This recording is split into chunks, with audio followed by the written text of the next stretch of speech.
Hey folks, welcome back to Three's End. Bobo's sitting here. Who else?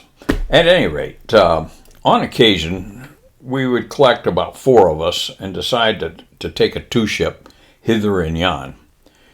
Often we would go up to the northeast. My friend Jay Barnes, had a roommate from O2s in Vietnam that worked in the command post up at Pease Air Force Base. So we never had a problem getting a PPR, prior permission required, slip into Pease. That was not an issue. And so we would put together four of us and head up there over a weekend. It was just gorgeous at Pease. And I like to go, we often like to go in October, November, sometimes in December, but it got dicey. But the fall months, especially October and November, because that's when the lobster were coming in. One of the fishermen up there once told me the lobster were the best in months that end in ER. Well, that being the case, there were a couple times we went in Auguster because we wanted to have a lobster dinner. So anyway, we would take two jets and we would fly up there and get up there on Friday nights if weather and traffic permitting, and we spend Saturday and then fly home Sunday. And we'd buy our lobster early Sunday morning and put them in our seat packs. Our seat packs were really heavy-duty fiberglass, and it had plenty of room in there. And you know, when we traveled light. All we took was a T-shirt, and a pair of jeans and a pair of sneakers, and so we had plenty of room for the lobster in our seat packs. And on occasion, we would go up with one of the airplanes would have a travel pod. Okay, you get the idea. So we'd go up and we'd pick up lobster, and then what we'd do on Sunday is we'd fly home, and we'd contact our wives at our last stop and tell them to gather the crowd, usually the other members of our flight, and they'd all come over to one of our houses, and they'd start barbecue grills, and by the time we landed, we would head over to the house with the lobster, and they had steaks, and we'd have surf and turf. I mean, just insane, but it was a lot of fun. So anyway, this is one weekend we go up there, and we get our lobster. Everything's going good. And we start heading back, and we got to Wright-Patterson, which was our first stop that day for gas and go.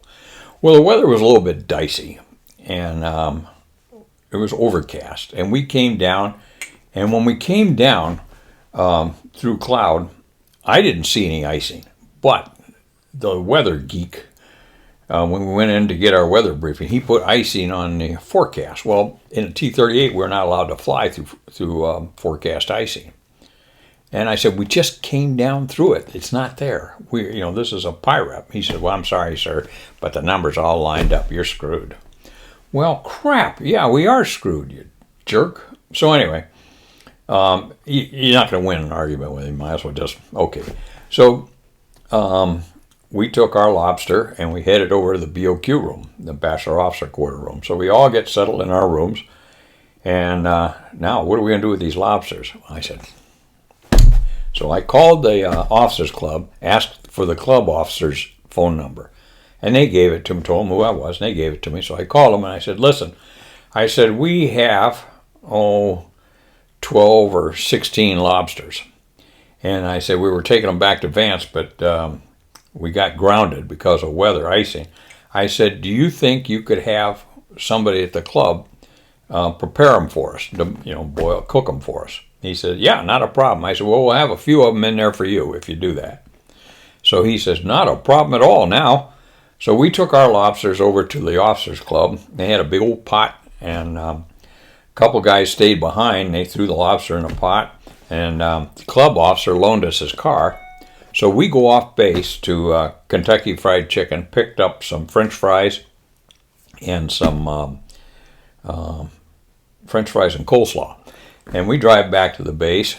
Just as the lobster are done, we take our lobster, give the club officer a few, give the cook a couple, and head back to the BOQ room. So we're sitting in the BOQ room, and football's on. This is Sunday.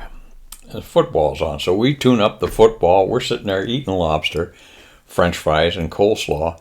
And we picked up a couple of cases of beer. I neglected to tell you that. So we're just sitting there having a Viking feast. I mean, we are living large. Now, on this particular trip, Jack was from Indianapolis, Jay was from Pittsburgh, and I think Jeff was from Cleveland. But he was around that area, that Midwest area there, up around Lake Erie, and I was from Toledo, all very close. So we got to talking, and how do these subjects come up? I don't know. I guess you had to have been there. So we get to talking about old girlfriends. Damn. So one of them picks the phone up and calls his old girlfriend to say hi. You fool. So anyway, he's sitting there talking, and then Jeff says, well, I had an old girlfriend here. So he picks the phone up, he calls his girlfriend, and then Jay calls his girlfriend, old girlfriend, and not to be left out or undone, I call up to Cleveland, and I didn't get my old girlfriend, I got her mother. So her mother and I used to get along together great before she became an old girlfriend, but still she was very cordial on the phone. And she said, Bob, she says, Joyce just got married yesterday. Really? I said, what a tragedy. I was hoping to say hi to her. Well, she said, she's down on her honeymoon in Cancun. And I said, would you happen to have the hotel phone number? Now, this was in 1975. And they would never hesitate to give out phone numbers. I mean, we weren't stupid in those days, just drunk.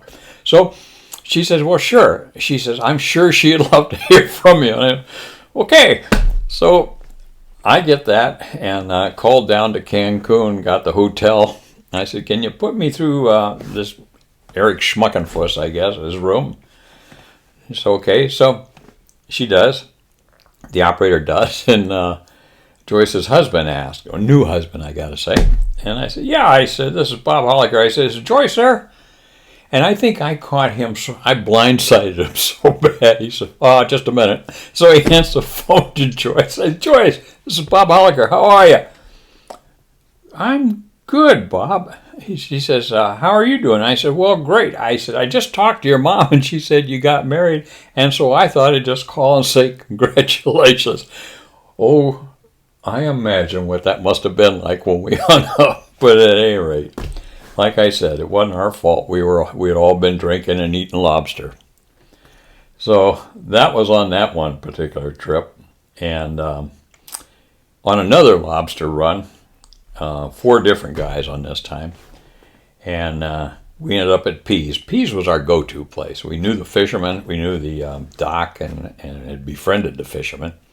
So we could get our lobster on Sunday morning. So we picked them up and we're heading back. And this time there was a front over Wright Pat. Well, I said Rickenbacker works. So we filed for Rickenbacker. And about 50 miles out from Rickenbacker, I called command. I called base ops. And I said, hey, base ops, this is Duke 17 flight of 2. I said, we're about 50 miles inbound, and I'm just calling up to check what the refueling status is for transient aircraft. He said, well, sir, he said, we got about 11 T-38s ahead of you right now. And I said, well, okay. I said, our ETA is, 10 a.m., let's call it, that'll work. And I said, just be advised, we're transporting whole blood. So any assistance you can give us to get in and out would be deeply appreciated. And he said, not a problem, sir. I figured there had to be some blood in those lobsters somewhere. So anyway, we go back to center and then begin our descent into Rickenbacker. Come in, land, and we taxi up on the ramp. They have 2 fuel trucks just sitting there waiting for us. And there's 11 airplanes with the students and the IPs standing on their wings, or standing next to the wing, leaning on their wings. And I couldn't bring myself to look at them. I knew they were pissed off. So anyway, we taxi in. As soon as we taxi in, shut down. That fuel's coming up into our airplanes. We got in and out of there in record time. I can't remember what it was, but man, that was impressive. So we got our gas and then took off. We were landed at Dickie Goober next, Richard Scabauer. in Kansas, and then from there head on down to Vance.